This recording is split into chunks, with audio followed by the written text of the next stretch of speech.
Kalimutan mo na ang nakaraan, ngayon'y nakalaan ang buhay mo sa ating Panginoon.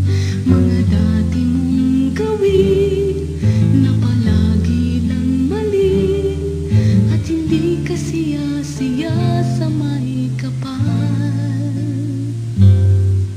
Kung noon ang naghahari ay galit, ngayon ang kapalit pag-ibig na nanggagaling kay Jesus.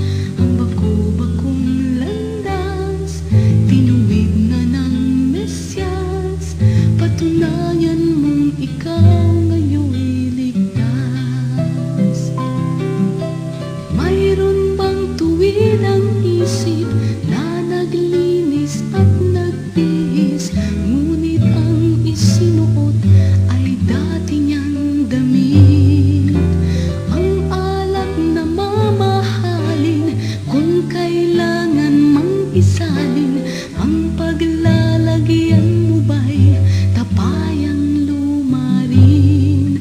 Kalimutan mo na ang nakaraan, ngayon'y nakalaan ang buhay mo sa ating Panginoon.